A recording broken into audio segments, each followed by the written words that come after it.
Ravi de vous retrouver pour ce journal à la une de l'actualité ce samedi, la promotion des produits locaux à travers la digitalisation. Une ambition du chef de l'État, Faure Essozi Mnanya Singbe, qui se concrétise en plus des mécanismes existants. Une plateforme vient de voir le jour. Il s'agit de Togonim. Comment fonctionne cette plateforme? Quels en sont ses avantages pour les jeunes entrepreneurs? Vous le saurez en début de ce journal. Les travaux de construction du bâtiment principal du Grand Marché de Lomé avancent assurément. Le président de l'Assemblée nationale, Kojo Adede, était sur le site pour faire le constat. Il a saisi l'occasion pour échanger avec les femmes commerçantes sur leurs attentes. Rideau sur la première session ordinaire du Parlement de la CEDEAO. Après 3 semaines de travaux, les députés se sont séparés sur une note de satisfaction. 17 sessions et 5 communications ont marqué cette première session ordinaire à Abuja. Nous ferons le point tout à l'heure avec Uri Chamega. Voilà pour le sommaire. Merci d'être au rendez-vous de cette édition. Produire beaucoup et consommer les produits de chez nous, c'est l'une des grandes ambitions portées par le chef de l'État, Faure Essozi Mnanya Singbe, à travers la politique du consommer local. Le président de la République veut miser sur le digital pour atteindre cet objectif, ce qui sous-tend la mise en place de la plateforme Togonim, un outil pour faciliter la création d'entreprises aux jeunes Togolais. Comment fonctionne cette plateforme et quels en sont ses avantages? Voyons cela avec Uri Chamega. Chaque jour qui passe, le Togo ne cesse de multiplier les actions en faveur de la promotion de la consommation locale. En la matière, le pays est d'ailleurs reconnu comme un modèle en Afrique de l'Ouest depuis quelques années. Appui aux producteurs locaux, organisation des événements nationaux et internationaux, sensibilisation et mise en place de plateformes digitalisées. Entre autres initiatives portées par le président de la République, Faure Essozi Mnanya Singbe, qui donne de l'énergie aux entrepreneurs locaux et représente une motivation pour la jeunesse entrepreneuriale. Une motivation qui s'est illustrée par la création de Togonim, une application conçue par un jeune développeur togolais dont le produit fini a été présenté à la cérémonie de lancement de la 3e édition du mois du consommé local. Elle promeut la consommation locale et permet aux travailleurs de mettre leurs produits de qualité sur le marché afin d'augmenter leurs revenus. L'outil est opérationnel pour la visibilité des produits locaux sur l'ensemble du territoire national. Togonim donne aux consommateurs la possibilité de géolocaliser les produits et leurs producteurs pour passer des commandes, payer en ligne et se faire livrer où que l'on soit. Ce qui augmente leur visibilité et leur chiffre d'affaires. Ces avantages sont nombreux et non négligeables. Elle réduit la dépendance aux importations conformément à la stratégie nationale de développement durable destinée à valoriser les produits du terroir et à encourager une consommation plus responsable et solidaire. L'on voit là une volonté affichée du chef de l'État qui insuffle une énergie nouvelle au secteur et par ricochet à l'économie nationale. La stratégie du consommé local mise en place donne des fruits. Le mois du consommé local, par exemple, sert de vitrine aux produits, biens et services faits au Togo. La tenue de cet événement a engendré une augmentation d'environ 40% du chiffre d'affaires, ainsi que le renforcement des effectifs dans plusieurs secteurs, comme le cosmétique, l'habillement et l'agroalimentaire. Au cours des derniers mois, plusieurs décisions ont été prises dans ce sens. Le projet Initiative pour la certification de 50 produits prioritaires du terroir togolais en fait partie. Il vise à encourager les producteurs à privilégier la qualité. Autre avancée remarquable dans le secteur de la production et de la promotion de la consommation locale qui porte la marque du président de la République. Le centre de formation en métier du textile et de l'habillement installé sur la plateforme industrielle d'Adétikopé. 2 milliers de jeunes sont formés dans cet environnement industriel dans la fabrication des vêtements made in Togo. Déjà en octobre 2023, plus de 123 000 vêtements ont été exportés vers les USA, d'autres distribués dans des points stratégiques du pays. Aussi, la foire internationale de Lomé, annuellement organisée sur le site du CTF à Lomé, est une réelle opportunité de marché pour les producteurs locaux qui y présentent et vendent leurs travaux, nouent des partenariats fructueux. Pour l'édition 2023, plus de 580 000 visiteurs ont été enregistrés, contre 325 000 l'édition précédente. Et parmi ces nombreuses initiatives du chef de l'État, Faure Eswazimana Gnassingbé, qui promeuvent le consommé local, se trouve la foire Made in Togo. L'édition de cette année ouvre ses portes dans quelques jours aux opérateurs économiques et au public. Aux côtés du gouvernement, plusieurs ONG et organisations internationales accompagnent les jeunes dans leur processus de création d'entreprises. Certains réussissent, d'autres non. Qu'est-ce qui les bloque? Le sujet a fait l'objet d'échanges hier au premier forum régional à If. Comment y remédier concrètement? Bon à savoir dans ce dossier signé Carmen Mandiatapo. Devenir son propre patron est une idée séduisante qui permet de mettre à profit ses compétences et donner un sens nouveau à sa carrière. Mais qu'on rêve de développer une entreprise florissante et de diriger une équipe requiert un certain nombre de qualités. Au Togo, plusieurs organismes et associations sont présents pour accompagner les jeunes. Pour eux, pour être un bon entrepreneur, il faut avoir certaines aptitudes. Un jeune qui doit entreprendre aujourd'hui doit être patient. Le courage, l'endurance, parce que ce n'est pas facile. Ce n'est pas commencer par entreprendre et attendre les résultats au bout de quelques mois. C'est des résultats des années après. Donc s'il n'y a pas le courage, je crois que le jeune ne peut pas arriver à atteindre ses objectifs. Pour entreprendre, si tu as le matériel physique et tu veux entreprendre, ça ne suffit pas. Il faut le mental. Quand le mental est bien posé, je crois que toutes les difficultés auxquelles la personne fait face, il pourra s'en sortir facilement. Plusieurs jeunes réussissent aujourd'hui dans le domaine entrepreneurial grâce à l'appui et au conseil de mentors. Goyatal et Mathias en sont des preuves. L'entrepreneuriat n'est pas facile, mais moi je dis, et je le dis chaque jour, que s'il faut devenir riche là, c'est l'entrepreneuriat. C'est vrai que quand tu entreprends, tu as besoin des moyens pour investir dans l'entreprise, pour que ça évolue, mais je pense que c'est mieux. Tout le monde ne veut pas travailler pour l'État, donc le mieux c'est de continuer quelque chose et par l'aide de Dieu, ça a pris. Le début, ça a été toujours difficile. Aujourd'hui, nous produisons en quantité. Donc, on exporte même des articles un peu partout. Alors, pour ne pas que l'entreprise vire au cauchemar, les formateurs proposent aux jeunes d'avoir une stratégie efficace pour que chaque goutte de sueur versée, chaque centime dépensé assure aux jeunes entrepreneurs le meilleur retour sur investissement. Quand tu as un projet que tu le partages en même temps, si tu ne fais pas attention, le projet ne commence jamais. Il y a d'autres qui te découragent, qui disent non, ça ne va pas marcher, l'autre a fait, ça n'a pas marché. Tu peux commencer seul ou tu peux commencer collectivement.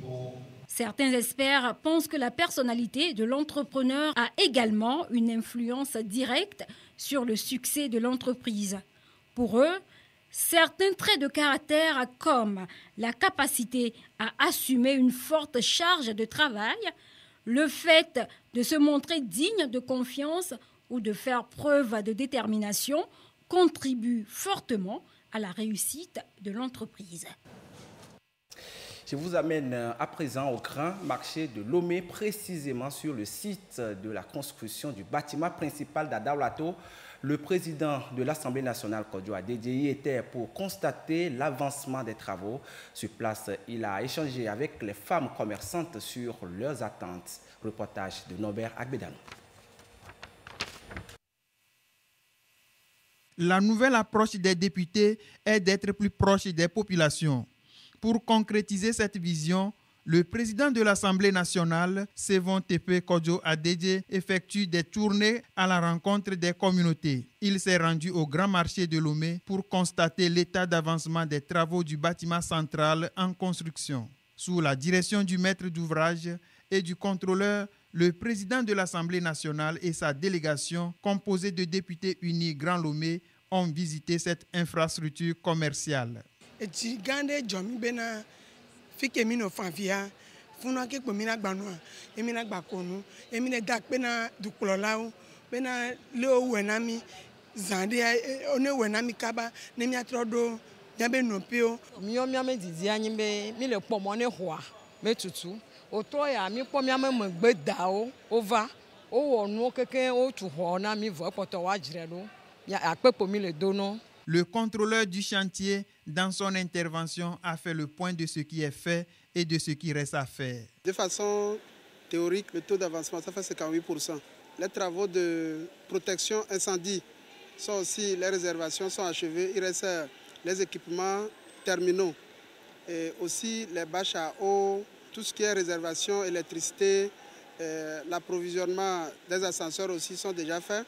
La reconstruction de ce bâtiment, une action du chef de l'État togolais, Faure Essozimna Gnassingbé, pour soulager et accompagner les commerçants du grand marché de Lomé. Après avoir fait le tour de ce bâtiment, la délégation s'est félicitée de l'évolution des travaux et s'est prononcée sur les mobiles qui justifient leur démarche.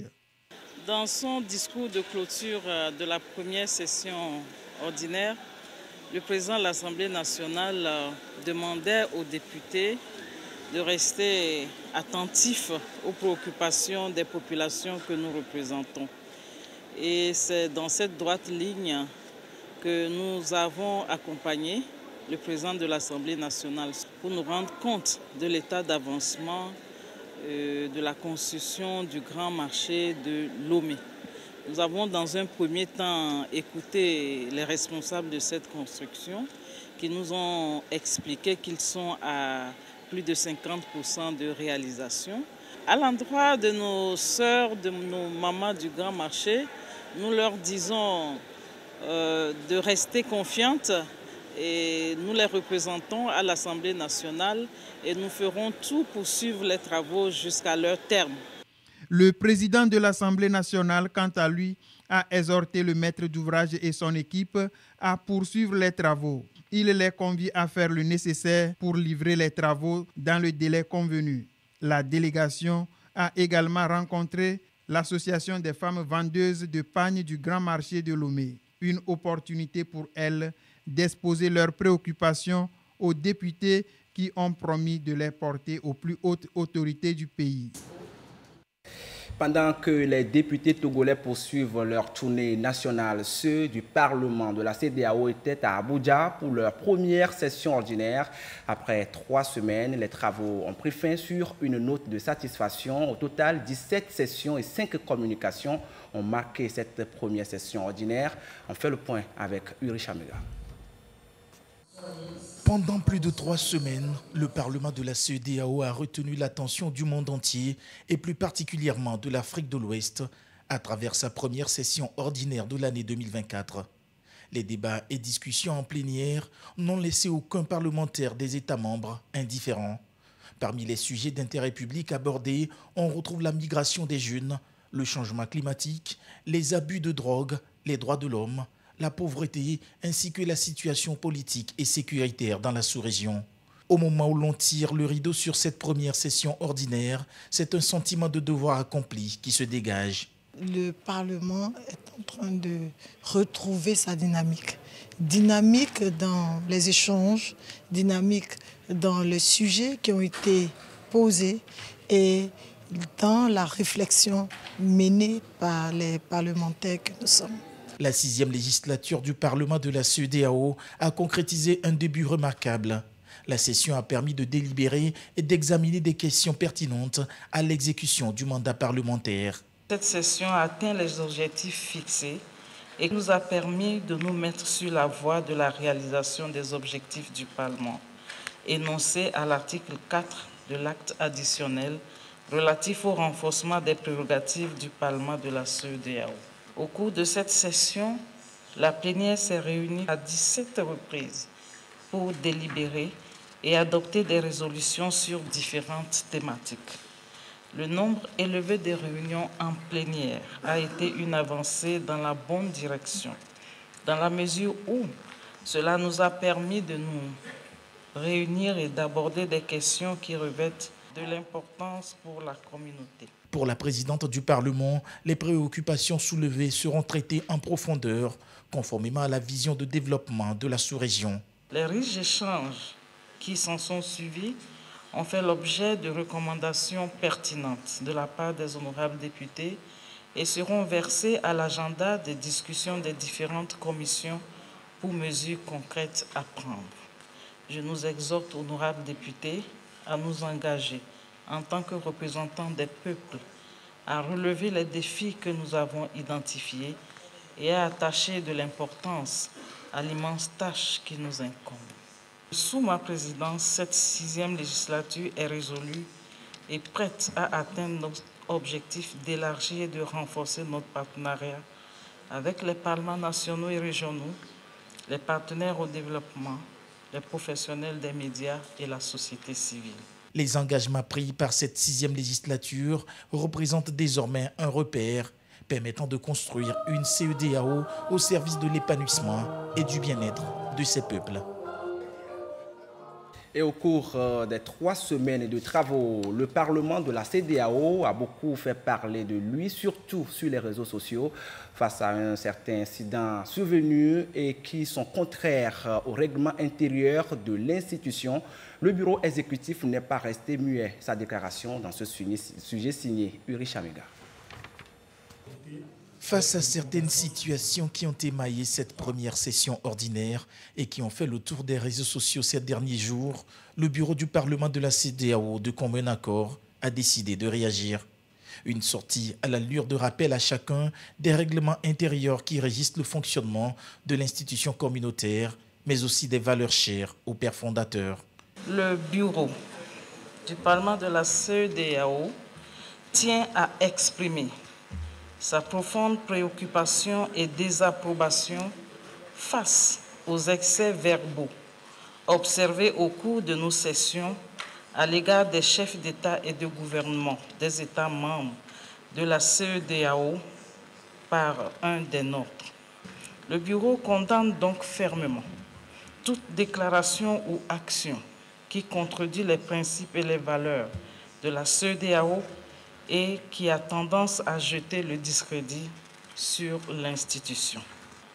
En tant que membres, nous sommes libres d'exprimer nos différents points de vue et d'accueillir les opinions dissidentes, à condition que ces points de vue soient guidés par les valeurs de respect, de solidarité et de coopération qui sous-tendent notre organisation régionale. Le Parlement reconnaît aux pères fondateurs les efforts constants sans cesse déployés pour renforcer l'intégration sous-régionale et l'unité afin de promouvoir la paix et la stabilité économique de l'espace. Le Parlement de la CEDEAO reste engagé à la promotion des principes de la démocratie, de la bonne gouvernance et du respect des droits de l'homme. Notre statut de Parlement communautaire ne nous dispense pas de l'obligation de respect et de courtoisie envers nos chefs d'État et de gouvernement. Le Bureau exhorte tous les membres du Parlement à agir conformément à l'acte additionnel et au règlement intérieur du Parlement de la CEDEAO. Par conséquent, toute remarque non parlementaire ne sera pas admise ou tolérée car elle ne s'inscrit pas dans l'esprit de fraternité et de collaboration qui doit prévaloir au sein de la région de la CEDEAO et au-delà. Les défis auxquels nous sommes confrontés exigent une coopération renforcée et un dialogue constructif, et non des attaques verbales et des divisions. Œuvrer dans l'intérêt de l'intégration régionale en vue de la réalisation des aspirations profondes des peuples ouest-africains. C'est ce à quoi la présidente du Parlement exhorte les parlementaires des États membres. Retournons à présent dans le Grand Lomé pour parler de la tournée nationale des députés entamée depuis quelques semaines dans les différentes préfectures de notre pays. Ils vont à la rencontre des populations pour leur présenter ce qu'il en est de la nouvelle constitution en vigueur au Togo. Occasion également d'échanger avec elles sur les prescriptions du régime parlementaire. L'étape de cette tournée dans les communes Golfe 1 et à Guenivé 3 avec Norbert Agbedano. La délégation des députés unis Grand Lomé en tournée de proximité à la rencontre des communautés. Que ce soit à Vakposito dans la commune à Guenivé 3, à Baie dans la commune Golfe 1, la délégation a dialogué avec les populations sur les questions cruciales de développement. Un cadre d'échange qui a offert une tribune aux habitants d'exprimer leurs préoccupations et témoigner leur soutien à cette démarche proactive des élus du peuple. Moi, j'ai beaucoup apprécié ça et j'aimerais qu'ils reviennent encore de temps en temps pour écouter la population afin de travailler en fonction de ce qu'ils ont reçu comme des questions. La population est satisfaite. Par rapport aux doléances des chefs traditionnels aussi, nous avons eu des réponses satisfaisantes. L'arrivée des députés, c'est une joie pour nous. Nous sollicitons le CG, le lycée. Les besoins vraiment sont très nombreux. On a cité, surtout au niveau des jeunes, au niveau des âgés, les femmes. Comment faire pour qu'il y ait la paix dans notre milieu? Les mamans qui n'ont pas de naissance, comment faire pour qu'ils puissent avoir facilement de naissance, la nationalité et autres. En réponse aux préoccupations soulevées, les parlementaires ont apaisé les inquiétudes lors des échanges. Pour les élus du peuple, cette démarche vise principalement à éclairer les citoyens sur divers sujets. Le rôle et la mission du député, les avantages de la Constitution du 6 mai 2024 et quelques sujets d'actualité. Le message est le même partout. Le député est proche de l'électeur. L'élu est proche de la population. Nous voulons travailler ensemble avec cette population, l'écouter, comprendre ses besoins pour pouvoir les prendre en compte. Il y a quelques questions qui reviennent. Est-ce que nous sommes dans la 3e, dans la 4e ou dans la 5e République? C'est des questions qui ont des réponses. La question des résultats scolaires également, c'est invité dans le débat. Naturellement, nous sommes en face de parents et nous avons su leur apporter des réponses et nous nous sommes séparés vraiment satisfaits de ces rencontres avec la promesse et l'engagement ferme de nous retrouver le plus souvent possible. Cette initiative des députés unis Grand Lomé illustre l'engagement politique du président de la République, Faure Essozimna Gnassingbé, visant à rapprocher les députés des populations. Ceci en vue de leur permettre d'être à leur écoute et de répondre à leurs attentes. Même exercice du côté de la préfecture de l'Abina. Les populations de la préfecture ont saisi cette opportunité pour poser plusieurs questions aux parlementaires sur la nouvelle constitution et sa mise en œuvre. Leurs préoccupations ont été également recensées. Tous sont partis de cette rencontre bien édifiée. Le témoignage dans ce reportage de notre correspondant dans la région de la Kara, Nestor Mouzou. La nouvelle constitution. La préfecture de l'Abina, troisième étape de la tournée des députés de la région de la Kara. Depuis quelques semaines, les députés jouissent de leurs vacances parlementaires. Ils mettent à profit ces vacances pour aller au contact des différentes couches socio-professionnelles. Objectif, détailler à leur auditoire les dispositions de la nouvelle constitution qui fait entrer le Togo dans la 5e République. Il s'agit de cela certes, mais il est également question d'écouter les populations par rapport à leurs préoccupations. On les représente dans l'hémicycle. Et à cet effet, il faudrait qu'on les écoute, écouter leurs priorités et de manière à ce qu'on puisse défendre ces priorités-là au sein de l'hémicycle pour améliorer leur cadre de vie. Et donc, c'est des tournées d'information et d'échange surtout avec les groupes cibles. C'est déjà un grand changement. Pourquoi? Parce qu'habituellement, c'est lors des campagnes électorales qu'ils nous voient, qu'ils nous rencontrent. Et dès que les députés sont élus, quand ils vont à l'hémicycle, bon, ils viennent de temps en temps, mais pas de cette manière-là. C'est donc une nouvelle dynamique qui est ainsi impulsée par les députés. Être à l'écoute permanente des populations. Autorités locales, conseillers municipaux, chefs traditionnels, comités cantonaux de développement, enseignants, associations de parents d'élèves, organisations de femmes et de jeunes, producteurs, commerçants et syndicats. Ce sont les groupes cibles rencontrés. Beaucoup se sont exprimés pour saluer cette initiative. Et comme la perche leur a été tendue pour extérioriser leurs préoccupations, ils n'ont pas hésité. Les gens ont exprimé des besoins de pistes, et des écoles, d'électricité. Les députés vont partir avec ces préoccupations en vue d'analyser et de répondre aux sollicitations des populations. Sur la Constitution, ils nous ont édifié sur essentiellement le rôle entre le président du Conseil et le président de la République. Au niveau de l'éducation, nous avons posé la préoccupation selon laquelle aujourd'hui l'enseignement a des soucis, surtout par rapport aux résultats de cette année. Nous avons posé le problème aux députés de voir comment ils peuvent vraiment accompagner le corps enseignant pour que nous puissions obtenir de meilleurs résultats. Ça nous a permis vraiment de leur dire ce qui se passe en matière d'agriculture. Nous avons atteint les intrants, les engrais qui sont là, mais seulement la mécanisation maintenant, si c'est possible, qu'on peut alléger la tâche sur le prix des tracteurs. C'est une doléance pour des magasins dans les Alpes. Sinon, nous avons félicité vraiment le chef de l'État pour ses efforts. Vraiment, et nous avons dit que Dieu le bénisse. À la fin des échanges avec les populations de la Bina, les députés ont visité la rizerie de Chikawa, une entreprise qui décortique le riz local pour le transformer en produits manufacturés. Elle a démarré ses activités en 2013 avec 86 tonnes. Aujourd'hui, elle a atteint 1500 tonnes. Ces produits sont destinés au marché local et à l'exportation. Les députés se sont rendus aussi sur la zone d'aménagement agricole planifiée de Chikawa. Cette ZAP s'étend sur plus de 700 hectares avec pour principale spéculation le maïs. En dehors du maïs, le riz et le soja sont les autres cultures. Les exploitants de cette ZAP ont fait le choix de devenir de véritables entrepreneurs, comme le prône le chef de l'État, pour vivre décemment de leurs activités.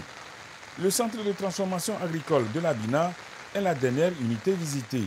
Une unité en chantier qui se met en place dans le contexte de la mise en œuvre de l'agropole de Kara. La délégation des parlementaires était également avec les populations de Blita. Les deux parties ont discuté amplement de la nouvelle constitution et ses exigences. L'une des questions fondamentales posées à cette rencontre a trait à la période transitoire. Que disent les tests à ce sujet? On fait le point avec Désiré Aloy.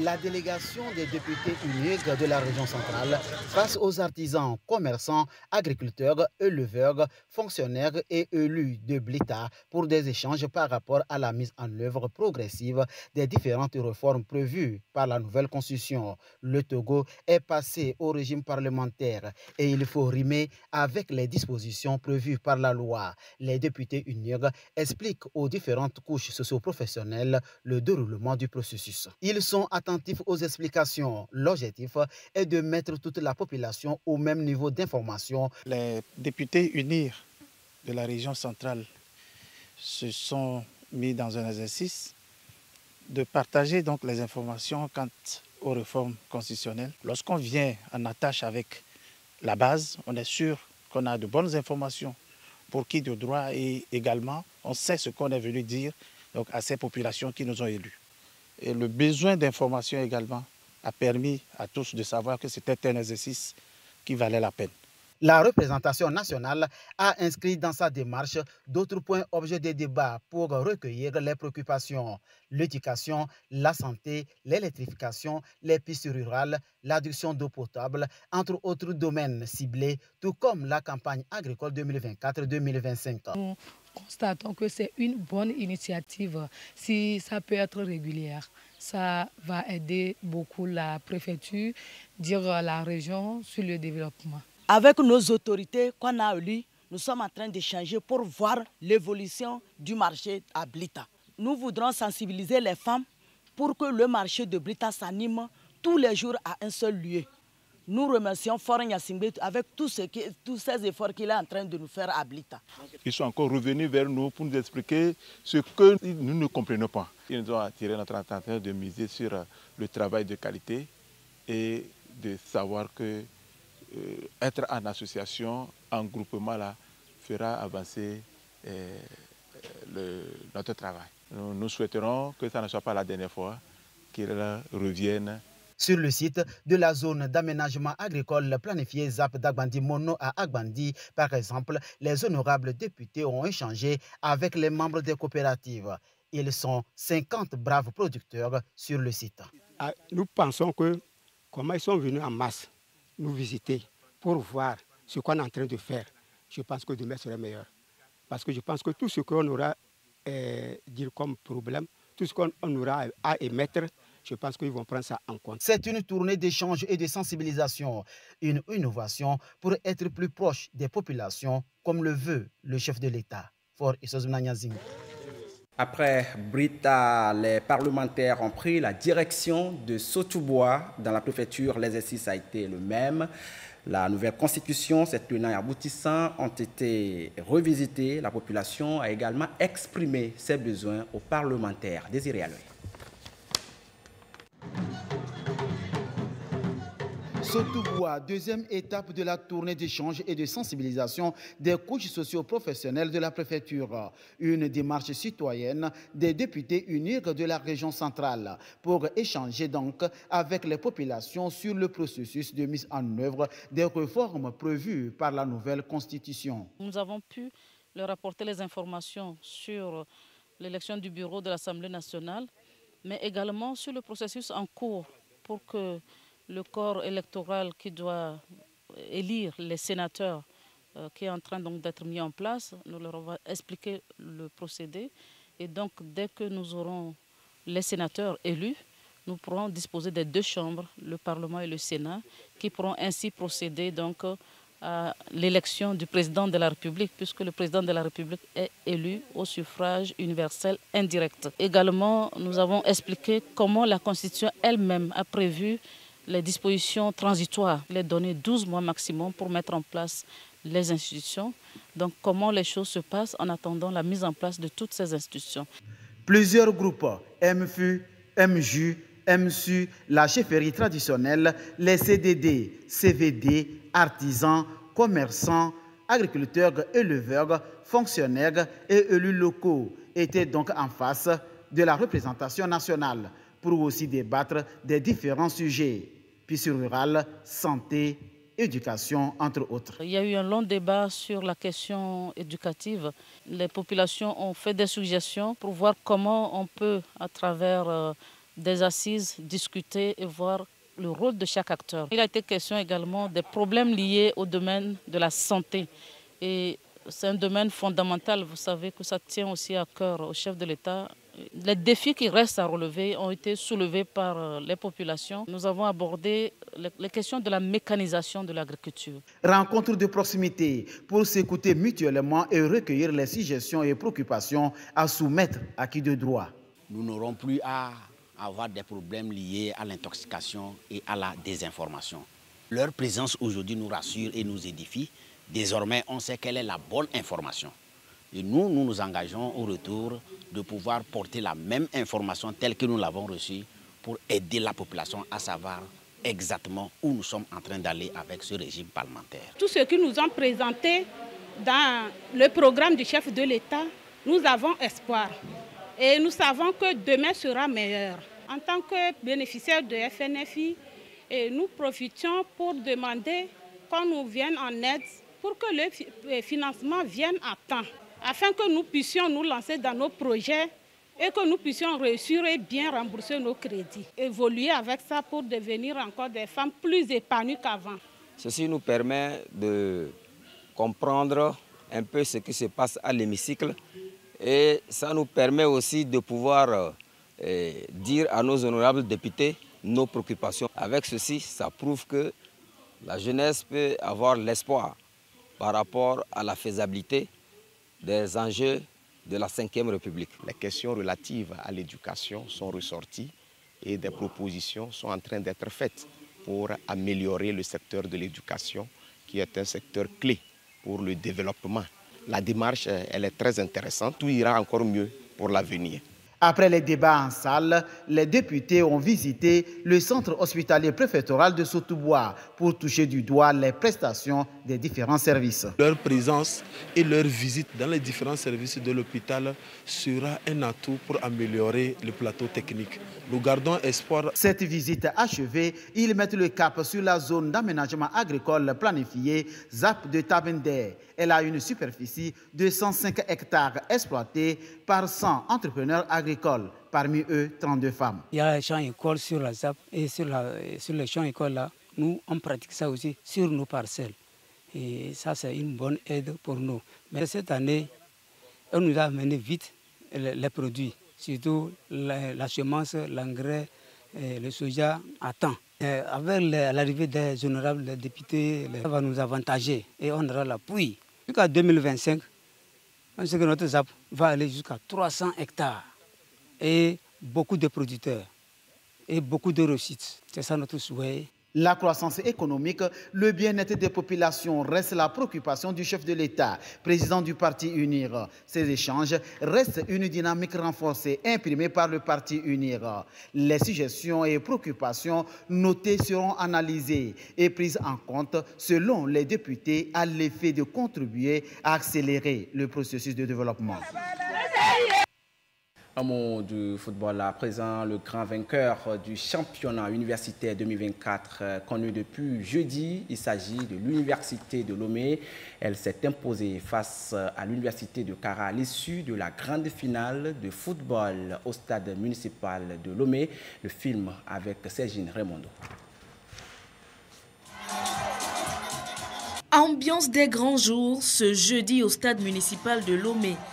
La présence massive des autorités sportives et administratives témoignent de l'envergure de l'événement.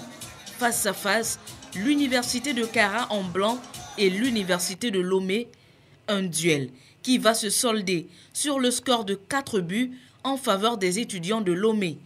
Tout d'abord, un doublé de Koumaka brillant en première période. À la reprise, l'université de Lomé enfonce davantage l'adversaire avec un troisième but à la 53e minute, œuvre de Koudous Yaougan.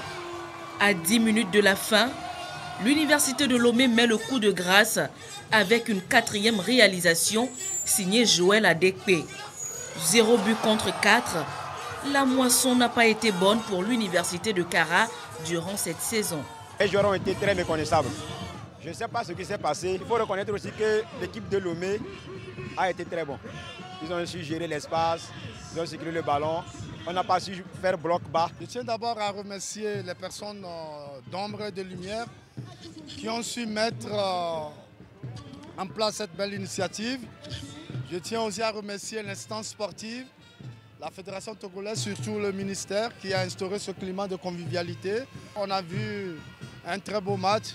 Cette finale clôture ainsi les compétitions scolaires et universitaires de la saison 2023-2024 au grand soulagement des organisateurs. Nous pouvons que nous satisfaire parce que parcourir 9 mois pratiquement, c'était depuis décembre, le 22 décembre 2023 qu'il y a eu le lancement à Anéro. Avant même décembre, on avait déjà commencé les préparatoires. Faire un marathon tout au long de cette année avec cette activité. Et quand on arrive à la fin, on ne peut que se réjouir. Le point culminant, la cérémonie de récompense qui a honoré non seulement les vainqueurs au football, mais aussi toutes les équipes victorieuses au basketball, handball et athlétisme. Et vous suivrez après ce journal le gala des 100 meilleures entreprises. Tout est fin prêt du côté de l'hôtel Sarakawa pour la retransmission en direct de l'événement sur la télévision togolaise. L'édition de cette année sera riche en couleurs avec plusieurs invités de marque. Ainsi se referme cette édition. Merci à vous qui l'avez suivi un peu partout grâce à la télévision togolaise. Nos programmes se poursuivent. Le meilleur, c'est ici.